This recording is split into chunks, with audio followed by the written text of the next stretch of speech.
Yeah, I'm ready. All right, let's hit it, man. All right, so Superman is the first film in the new DC universe, DCU, written and directed by James Gunn.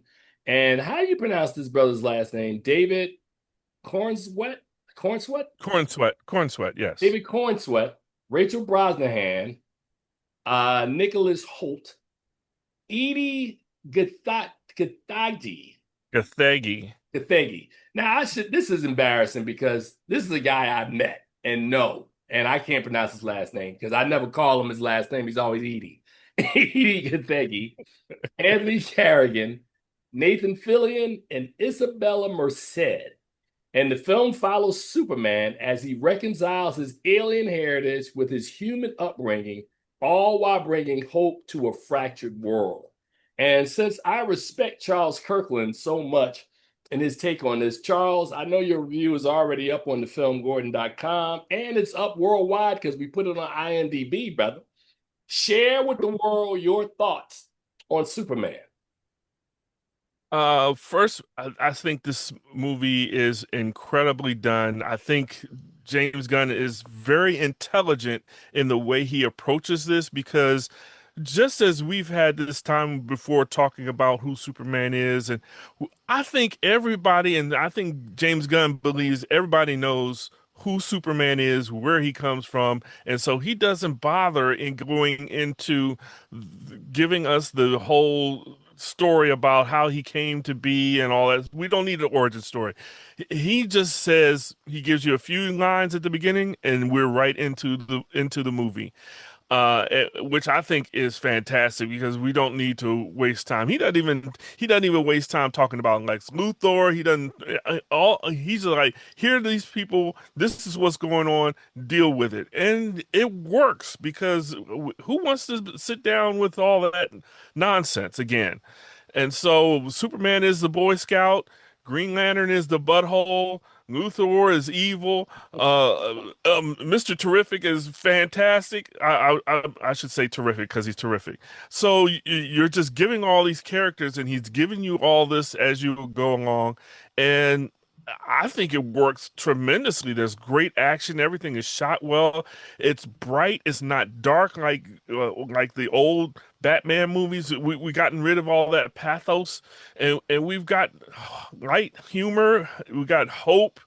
The direction of this film is fantastic, and so I can really see how James Gunn is really shaping this whole chapter of Gods and Monsters, which is the first segment of films in the DCU, and Superman is not o the only superhero. I mean, like I've said, we got Mr. Terrific and Hawk Girl and Green Lantern and a couple others that we'll see. I'm not going to say because they're kind of surprises.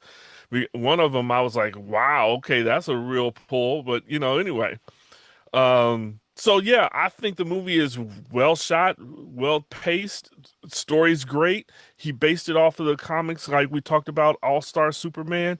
And it really is relevant as to the time we're living in because we're talking about what does it mean to be human? And I guess we can extrapolate that to be what does it mean to be American and the differences between, I mean, why there's hate for aliens and things of that nature, people from not from this world. So you can kind of extrapolate it into the times that we're living in right now because we've got all these same issues going on around us. So I believe it's a fantastic movie. I think the tone is great. It works for everyone. There's not a lot of violence, but there is some. There's peril, and the odds are world shattering because it's Superman. It's got to be on a grand scale versus things happening in Gotham City. So I really enjoyed this movie, and if I were to give it a grade, I'd give it a B plus. Got you, man. All right. So my thoughts on this, man, is, and you kind of said a lot of what I'm going to say, but of course, this is James Gunn's first film for the revamped DCU. I found the film to be entertaining, light, and well executed take on the Man of Steel, which I easily thought was the best comic superhero film so far to date, right? So You mean kudos to date of to, this year? You of mean to this date of this year. year? Yes, of this Okay. year. We talked about Captain America, Brave New World. We talked about the Thunderbolts. And soon, of course, we've got Fantastic Four. But up until we see Fantastic Four, this to me is my favorite of the year so far. Now, kudos to Gunn for trusting audiences, to your point, Charles, of knowing Kal-El's origin and jumping straight into the action. From the opening, we see Superman and Krypto, the Superdog, side by side in an adventure that feels like a comic book come to life. Corn Sweat channels Christopher Reeve's warmth from Superman 78, while Rachel Brosnahan's Lois Lane is every bit as equal, sharp, fearless, and a perfect match. I thought Nicholas Hoult delivered a memorable Lex Luthor, a villain who's both evil and envious of an outsider loved by the world in ways he never will be. Now, Gunn, of course, fills out the story with the Justice Gang, which is a good running joke. Nathan Fillion is Green Lantern. Gathegi is Mr. Terrific. And Isabella Merced is Hawk Girl. And Gathegi is terrific, right? He, Yeah. as is advertised, he is very, very good in the story. And the three of them bring heart and subplots of their own, making this world feel alive and connected. Now, after the success with Guardians of the Galaxy, Gunn clearly loves Superman and brings him back to what he represents: hope, kindness, and moral strength, a bright pivot away from the darker Snyderverse that we talked about a little earlier. Now, originally titled Superman Legacy, this version celebrates what makes Superman endure. It's layered, optimistic. Hell, Charles, it's just plain fun. I did the same thing you did. I gave it a B plus, man. I love this film.